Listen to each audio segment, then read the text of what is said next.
Des microplastiques présents dans des bouteilles en verre et de fait où qu'il soit, le plastique est un véritable fléau pour notre planète.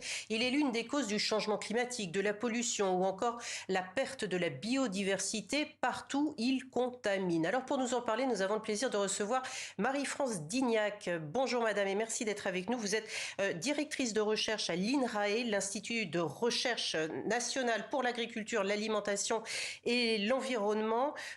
Vous êtes également co-auteur de ce livre, Pollution plastique, la biodiversité menacée.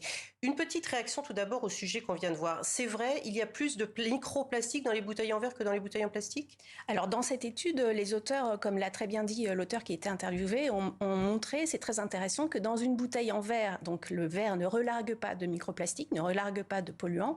C'est une alternative très saine pour les contenants alimentaires. Mais dans ces bouteilles en verre, des microplastiques peuvent provenir du peu de plastique qui est présent dans les capsules.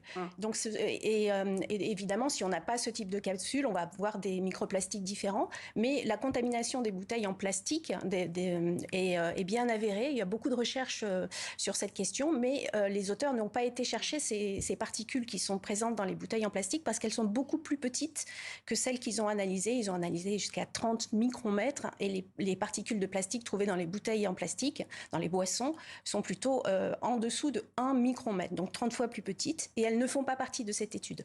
Donc c'est très intéressant de dire que même dans un contenant sûr comme le verre, on peut avoir une contamination qui vient du peu de plastique qui est utilisé pour fermer ce contenant, mais en revanche, on sait qu'il y a aussi des microplastiques dans les bouteilles en plastique et de grandes quantités. Alors justement, expliquez-nous pourquoi le plastique a un tel impact sur notre écosystème. Que contient-il pour être aussi nocif ? Alors, on devrait parler des plastiques parce qu'il y a peut-être 4000 formulations différentes des plastiques qui ne sont pas, dont la composition n'est pas connue. Et donc, c'est un polymère. Donc, ça, on connaît un petit peu. On parle de polyéthylène, polypropylène, polystyrène. Mais dans ce polymère sont associées de nombreuses substances chimiques qui sont utilisées pour donner ces propriétés au plastique. Donc, des substances, par exemple, de plastifiants qui vont donner la couleur, etc. Et les dernières recherches ont dénombré plus de 16 000 substances chimiques dans ces formulations des plastiques, dont 4 000 sont connues pour être toxiques pour la santé humaine et plus graves, dont 10 000 n'ont pas de données de toxicité. Alors justement, vous évoquez les humains, la biodiversité menacée, c'est le titre de votre ouvrage. Existe-t-il une espèce, une seule, qui serait épargnée justement par cette pollution plastique? Alors, dès qu'on cherche, on trouve. Et par exemple, il y a une étude récente sur les martinets. Donc, des martinets, ce sont des oiseaux qui ne se posent jamais à terre, qui mangent, qui s'accouplent dans les airs. Et on a retrouvé des microplastiques dans leurs fesses, parce qu'il y en a aussi dans l'atmosphère. Donc, quand ils se déplacent et qu'ils respirent dans l'atmosphère, donc c'est aussi une voie de contamination des humains, les microparticules de plastique qui sont dans l'air que nous respirons. Alors c'est pour ça que le problème est devenu global. Ça soulève quel enjeu finalement tout ça? Il y a aussi des politiques publiques qui doivent être mises en place et qui ne le sont pas suffisamment, même s'il y a une prise de conscience aujourd'hui? Alors il y a une prise de conscience et pourtant la production de plastique ne cesse d'augmenter. C'est une augmentation de 4% par an. Elle est multipliée par 2 tous les 20 ans à peu près. Donc on produit 2 fois plus de plastique aujourd'hui que dans les années 2000. Et on sait aussi, les scientifiques ont bien montré que la pollution est directement liée à la production. Plus on produit, plus on pollue, parce que le plastique pollue dès sa phase de production, même dès l'extraction des matières premières, puisqu'il est fabriqué à 99% à partir de pétrole. Donc on le sait, les recherches sont claires là-dessus.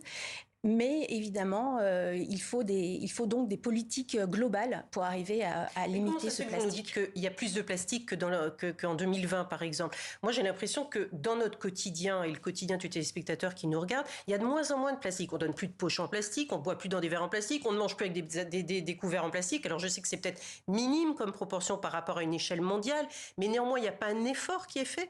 Alors en France, il y a eu des efforts, mais qui ne sont pas suffisants sur les plastiques à usage unique. Donc en effet, les couverts, les gobelets, les pailles.